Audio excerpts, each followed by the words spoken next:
29절 말씀입니다.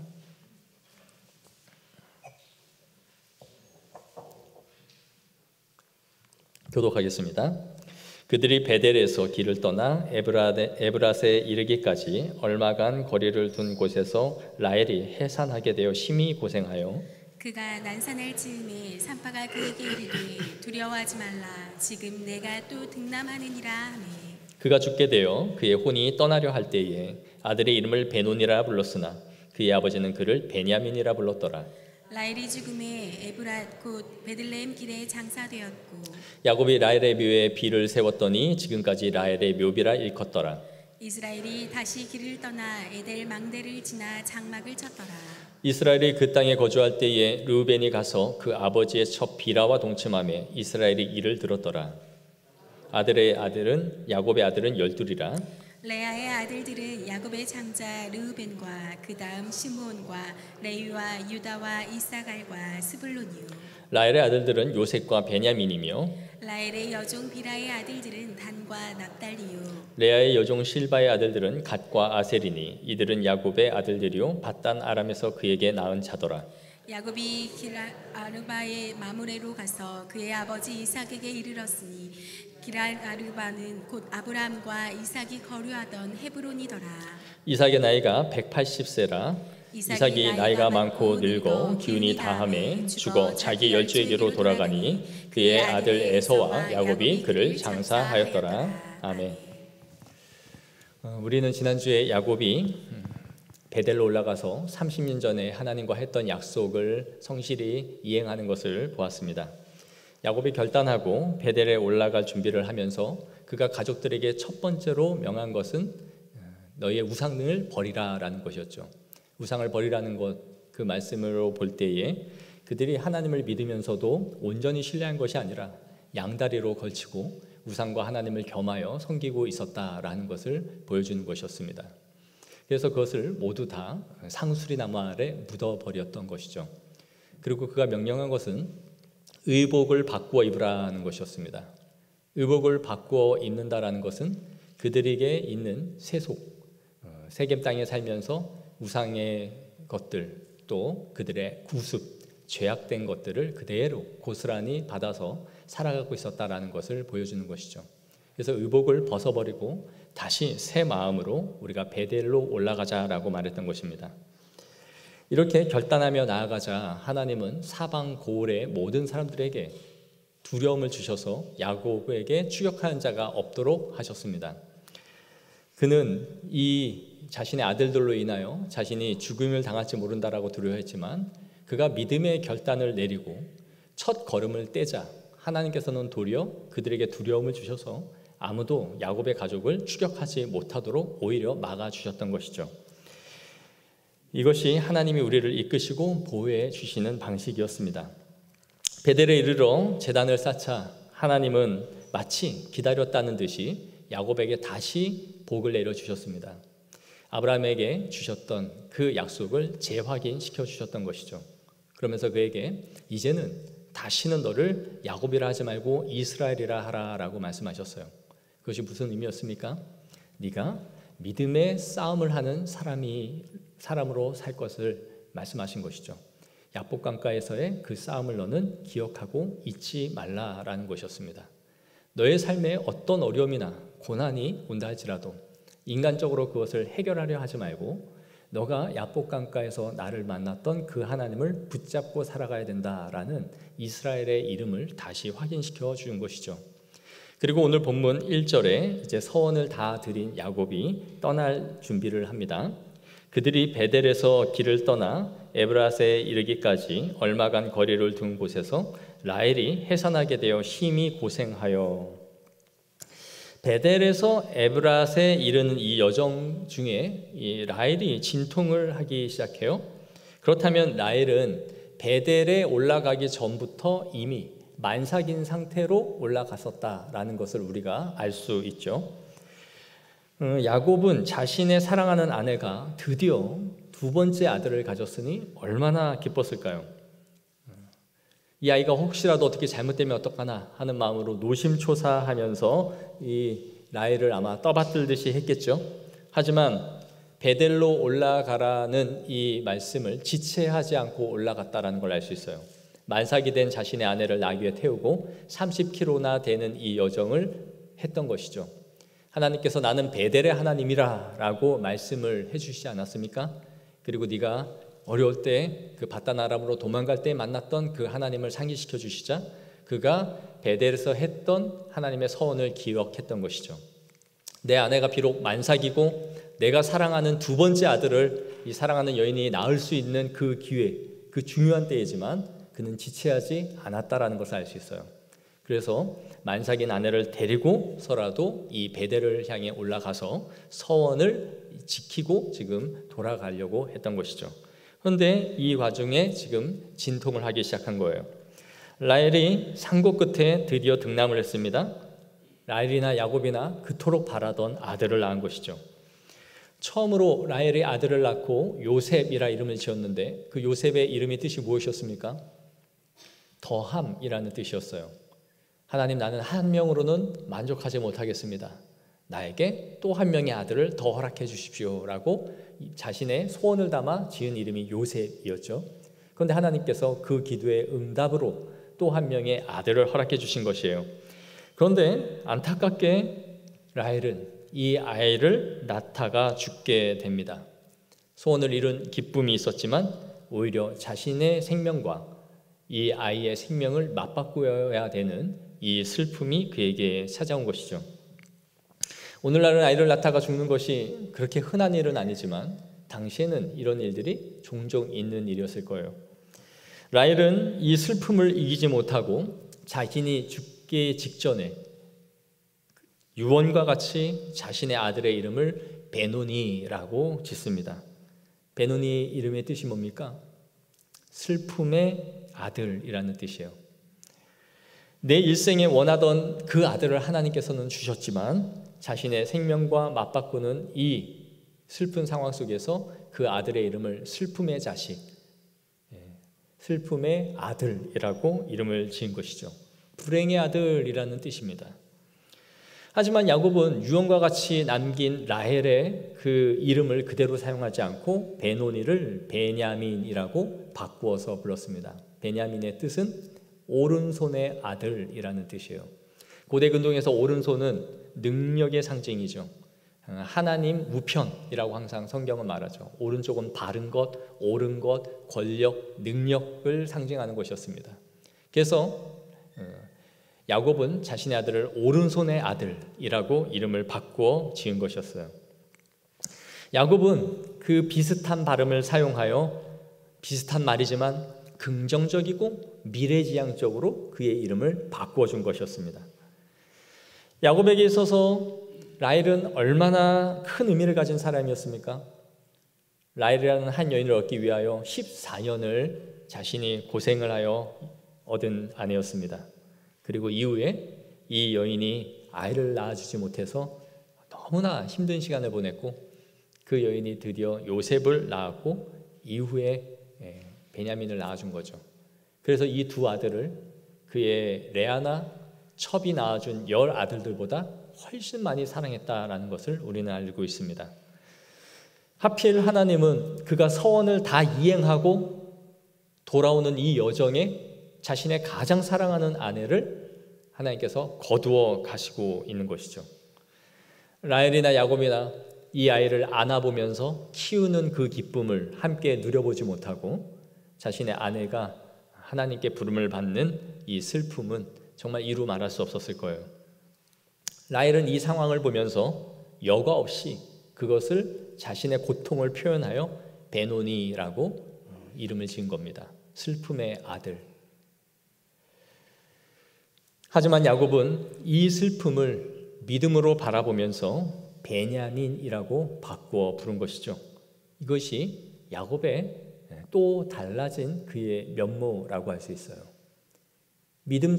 그의 아내가 유언처럼 남긴 이름이었지만 그렇다 할지라도 이 아이에게 긍정으로 미래적으로 또 믿음을 담아 베냐민이라고 바꾼 것입니다. 여러분, 우리도 신앙생활을 하면서 아픔을 겪으면서 살아가지 않습니까? 실직을 경험하기도 하고 병에 걸리기도 하고 자녀를 잃기도 하고 유산을 하기도 하고 또 갖가지 자녀들이 속을 새기면서 원치 않는 사고들이 일어나기도 합니다. 원치 않는 병에 걸리기도 하죠. 그러나 이런 상황들을 보면서 이것은 비극이야, 이것은 슬픔이야 라고 규정을 해버리면 그 일을 늘 떠올릴 때마다 우리는 그것을 아픈 사건, 괴로움으로 그냥 기억되고 마는 것이죠. 만약 여러분 라헬의 소원대로 그 아들의 이름이 베노니라고 이 이름이 붙여졌다면 이 아이는 자라면서 어땠을까요? 누군가가 이 아이의 이름을 부를 때마다 자신은 나로 인해서 내 어머니가 죽었어, 나나타가 엄마가 죽었어, 많은 사람들이 네 이름은 왜 슬픔의 아들이라는 뜻이니? 라고 할 때마다 이 사건을 회상하면서 자신은 기억도 하지 못하는 이 일을, 어머니의 죽음을 항상 연상했을 것이고 모든 가족들은 그 슬픔의 기억을 떠올렸을 것입니다. 그래서 야곱은 이것을 베냐민이라고 바꾸죠. 우리는 무언가를 네이밍할 때마다 그 의미를 긍정적이고 신앙적이며 다음 세대를 위해 생각할 수 있어야 됩니다. 내가 아프고 내가 고통스러우니까 그 아픔을 그대로 직설적으로 이름을 붙여버리는 것이 아니라, 그렇게 하여 늘 그 아픔을 기억하는 것이 아니라 믿음으로 바라볼 수 있는 눈이 있어야 돼요. 여러분, 모든 삶에는 양면성이라는 게 있습니다. 좋은 일이 있으면 슬픈 일이 있죠. 빛이 있으면 어둠이 있고 어둠이 있으면 슬픈 일이 있어요. 두 가지가 모두 다 동시에 있는 것이지 좋거나 나쁜 것만 있지는 않습니다. 삶이 다 그런 것 같아요. 저도 제가 원하는 방향대로 일이 진행되지 않는 것이 있을 때가 있고 제가 목표한 대로 가지 않는 게 있을 수 있지만 그때마다 안 돼서 안 된 것을 생각하는 게 아니라 반대를 생각해요. 더 그것 때문에 좋은 측면을 생각하려 하고 그쪽을 바라보려고 힘씁니다. 우리가 낙심될 만한 상황, 상심할 만한 상황들이 늘 우리의 삶에는 반복되죠. 그러나 사랑하는 성도 여러분, 늘 그 상황을 베노니로 규정하는 것이 아니라 믿음으로 베냐민이라고 말할 수 있는 눈이 있기를 원합니다. 오른손의 아들, 하나님께 들려질 아들, 그리하여 하나님의 손에 쓰여질 이 아들을 바라봤던 것이죠. 야곱은 이렇게 라헬을 장사하고 묘비를 세웠습니다. 그리고 다시 이동을 시작해요. 그런데 이때 야곱의 가정에 또 한 번의 이 수치스러운 일이 벌어집니다. 22절 우리 다 같이 한번 읽겠습니다. 시작. 이스라엘이 그 땅에 거주할 때에 르우벤이 가서 그 아버지의 첩 비라와 동침하매 이스라엘이 이를 들었더라.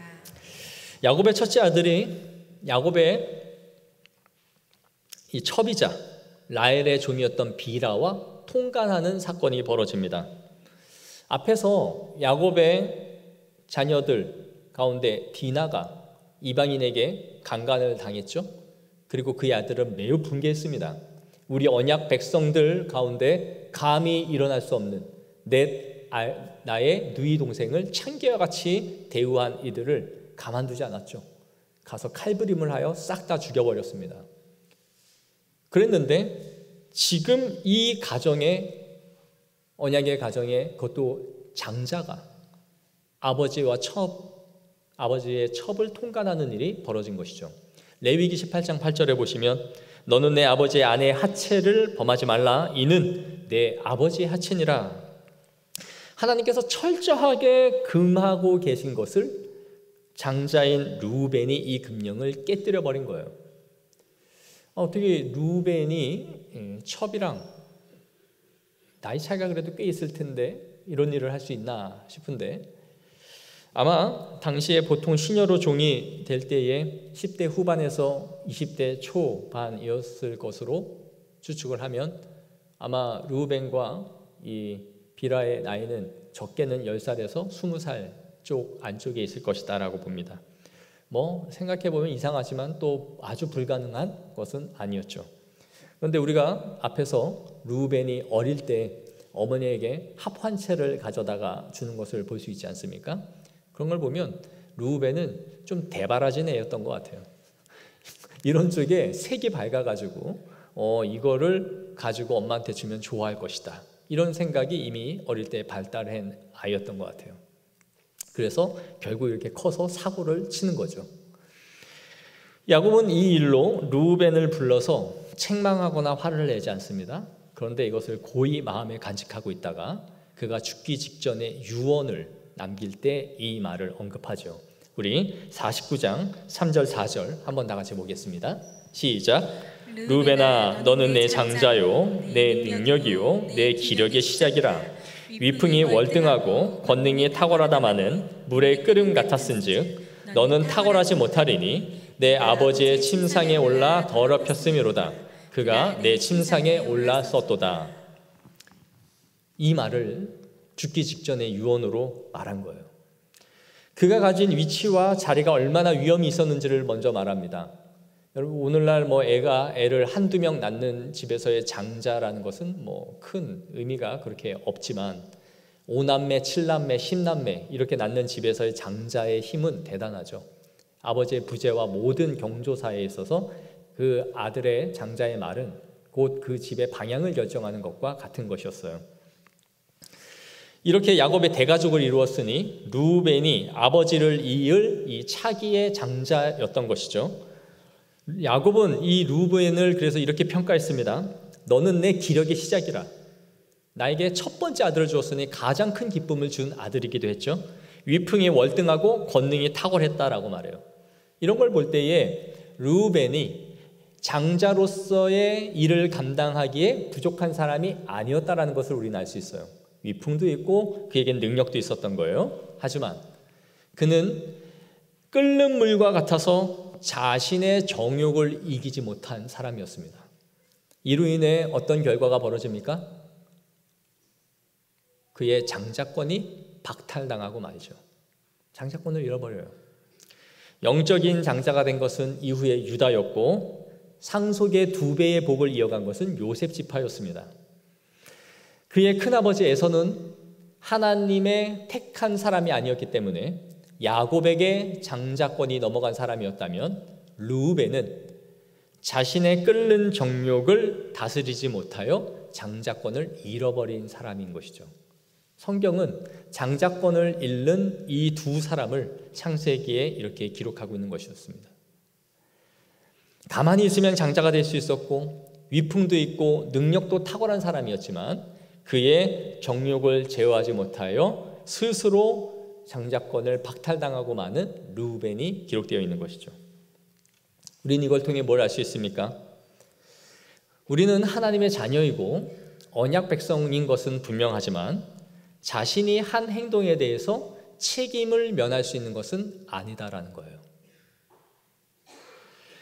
르우벤은 출생에 있어서 야곱의 장자이지만 그것이 자동으로 그 언약을 계승할 수 있는 언약의 특권을 보장해 주는 것은 아니었다라는 것입니다.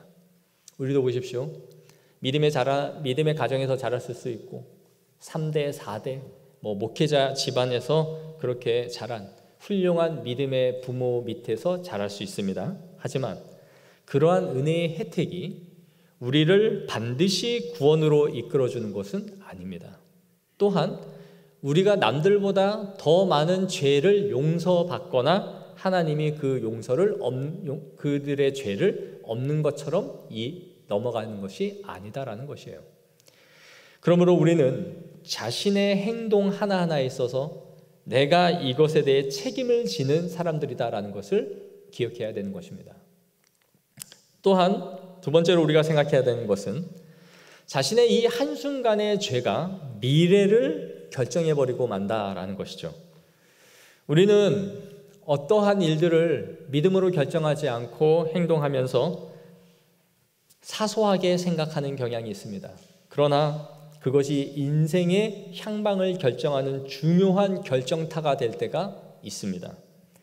르우벤은 이 끓는 정욕을 참지 못하고 첩과 통관했지만 이것이 그의 전체의 인생을 결정해버린 것이죠. 모세와 아론도 한번 보십시오.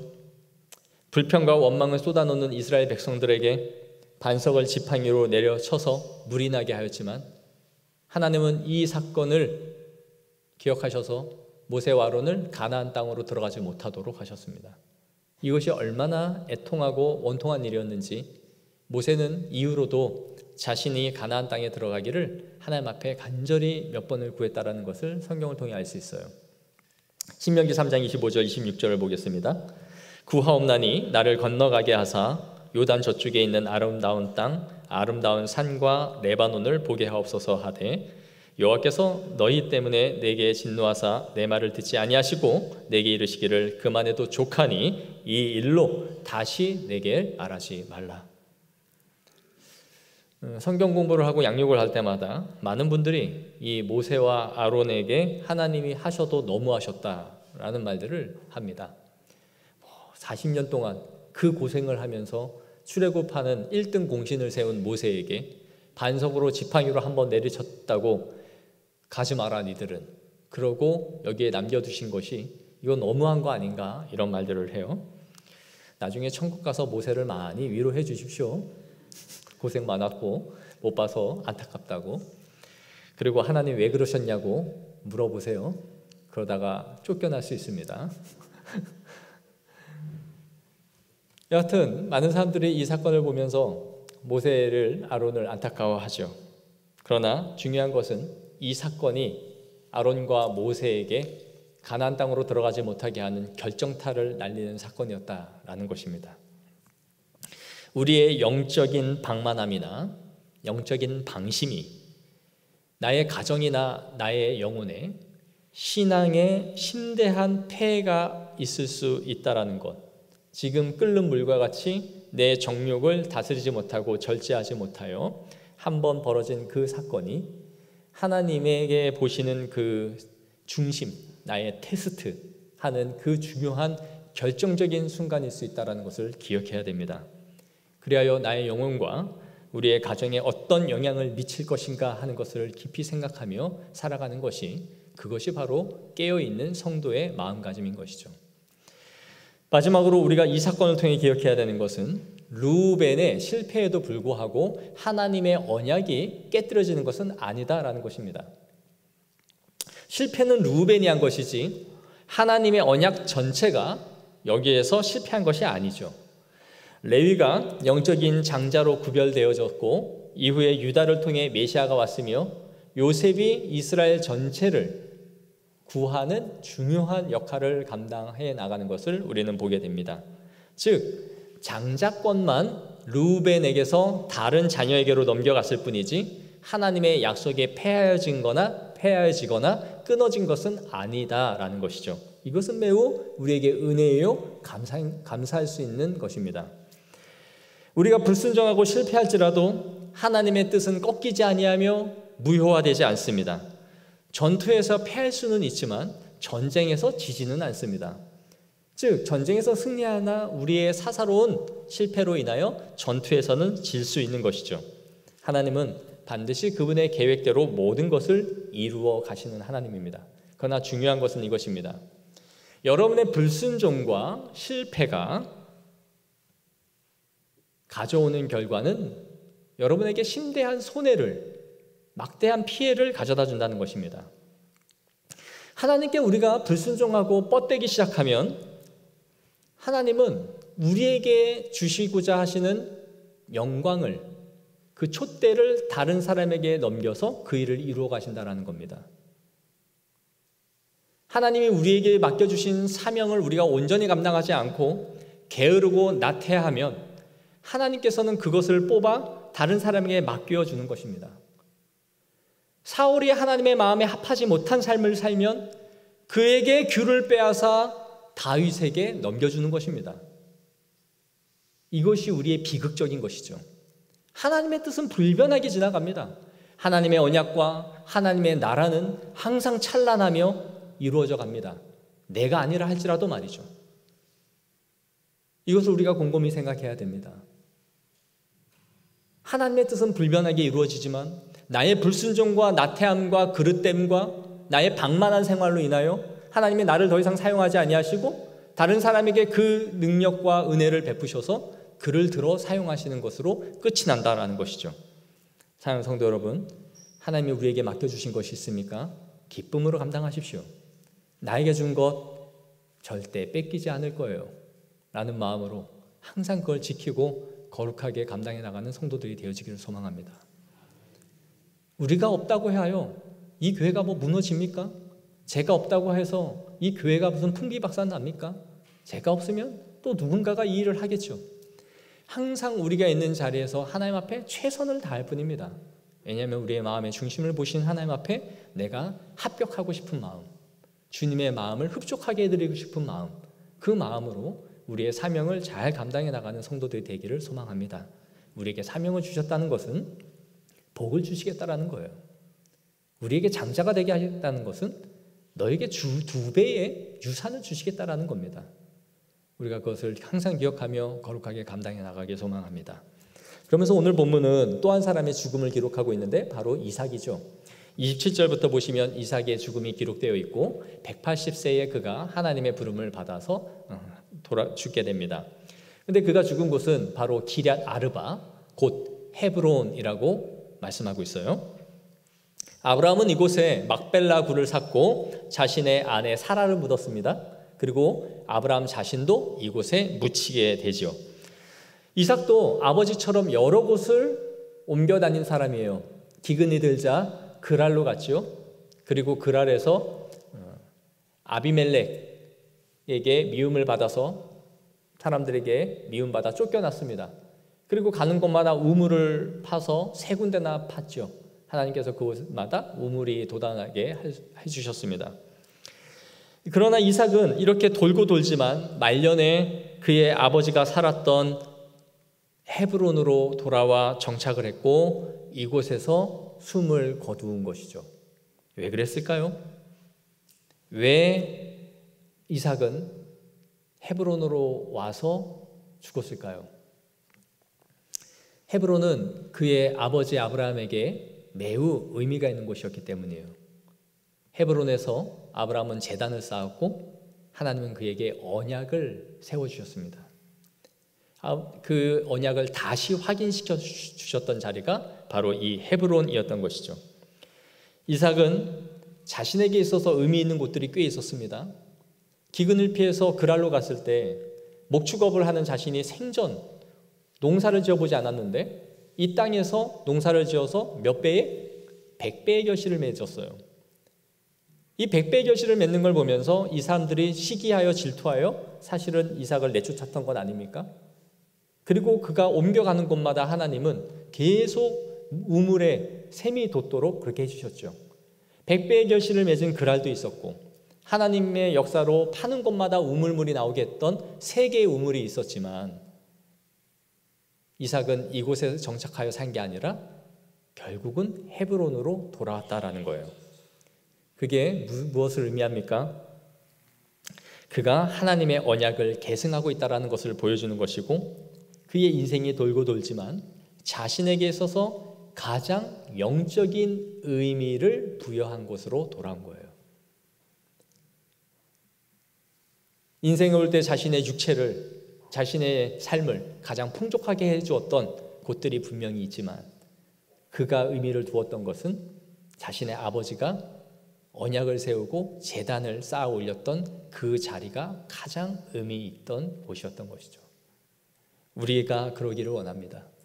내 인생의 종적을 돌아볼 때에 내가 부하기도 하고 능력이 인정받기도 하고 했던 자리들이 다 있습니다.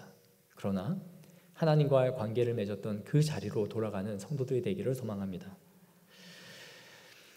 하지만 우리가 여기서 볼 수 있는 것은 아브라함도 이삭도 야곱도 가나안 땅을 그 누구도 완전히 소유하지 못한 채 죽었다라는 겁니다. 모두 다 하나님의 부르심을 받았어요. 모세도 아론도 가나안 땅을 바라봤을 뿐 그곳에 들어가지 못했습니다. 믿음의 조상, 믿음의 족장들 모두가 그 가나안 땅을 바라만 봤을 뿐 소유하지는 못했다라는 것입니다. 히브리서 11장 13절 14절에 그래서 이렇게 말합니다. 다 같이 보겠습니다. 시작. 이 사람들은 다 믿음을 따라 죽었으며 약속을 받지 못하였으되 그것들을 멀리서 보고 환영하며 또 땅에서는 외국인과 나그네임을 증언하였으니 그들이 같이 말하는 것은 자기들이 본향 찾는 자임을 나타내미라. 아멘.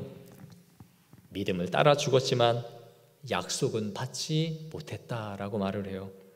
그것들을 멀리서 바라보며 환영했을 뿐 그것을 얻지는 못했다라는 거예요.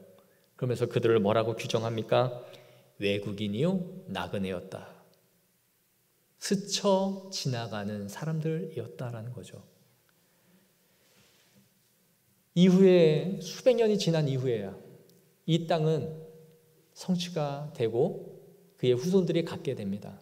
그러나 이 믿음의 족장들은 막벨라굴이라는 단 몇 평밖에 되지 않는 이 땅에 모두 묻히고 끝이 났던 것이죠. 이것을 볼 때에 우리는 모든 것을 내가 뿌렸다고 하여 모든 걸 내가 다 거두어야 되는 것은 아니라는 거예요. 그런 의미에서 믿음은 바라보는 것이고 기다리는 것이고 뿌리는 것입니다. 우리는 장차 올 하나님의 나라를 믿음으로 바라보며 뿌리는 것이지 내가 그것을 상추처럼 쑥쑥 자라서 똑똑 다 따먹고 먹는 인생이 아닙니다. 우리는 상추를 심는 게 아니에요. 큰 거목을 심는 사람들입니다. 하나님이 이루실 하나님의 나라를 바라보며 씨를 심는 거지 상추처럼 따먹는 것만 바라봐서는 아무것도 심을 수가 없는 것이죠. 그러므로 여러분, 믿음은 심는 것입니다. 뿌리는 것입니다. 언제 성취될지 우리는 다 알 수 없습니다. 하지만 다음 세대를 위해 내가 보지 못하고 죽더라도 우리는 지금 심고 뿌리는 일을 멈추지 않는 것입니다. 그 믿음이 있어야 됩니다. 여러분의 믿음이 없는 그 자녀를 위해, 하나님을 알지 못하는 우리의 가정을 위해 기도로 눈물로 심고 뿌려야 됩니다.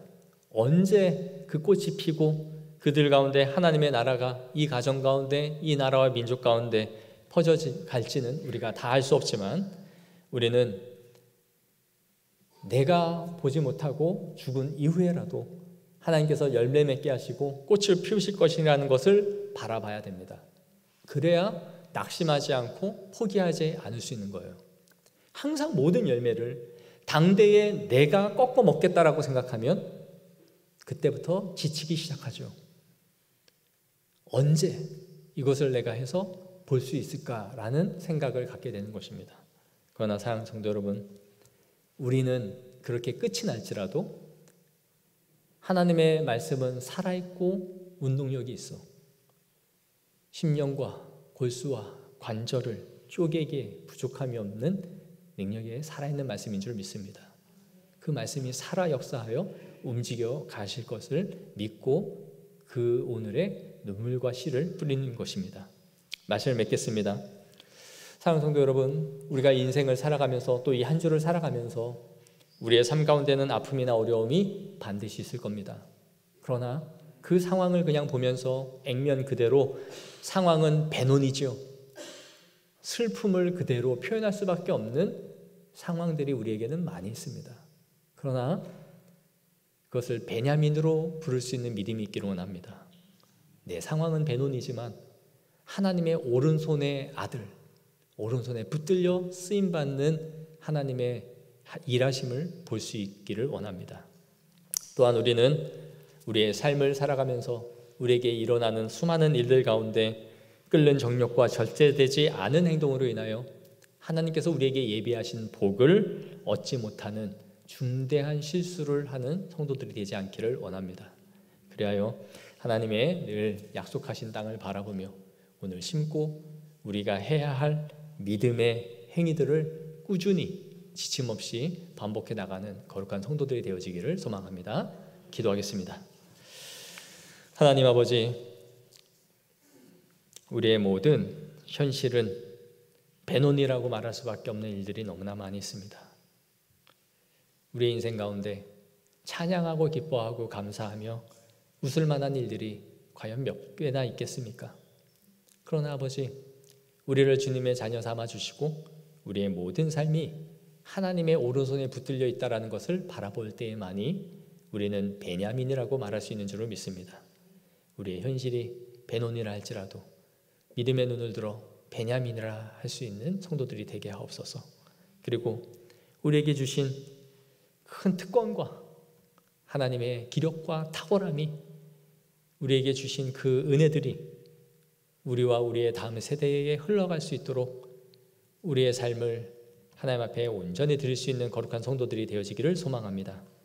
그리하여 그 실수가 우리의 가정이나 자신의 영혼에 끼칠 폐해가 무엇인지를 항상 생각하면서 신중하게 결정하고 우리의 자신을 살필 수 있는 우리의 의복과 우리의 행위를 하나님 앞에 정돈하여 걸어갈 수 있는 그런 성도들이 되게 하여 주옵소서. 그리고 늘 믿음으로 우리의 본향을 바라볼 수 있는 성도들이 되어지기를 소망합니다. 현실은 어둡고 심겨지지 않는 것 같고 자라나지 않는 것 같아도 하나님의 말씀이 살아 역사하시고 우리의 가정과 이 나라와 이 민족을 주의 말씀으로 반드시 새롭게 하시고 주님의 나라가 확장될 것을 바라보며 믿음으로 심고 눈물을 흘릴 수 있는 그런 성도들 되게 하옵소서. 예수 그리스도 이름으로 기도하옵나이다. 아멘. 우리 교회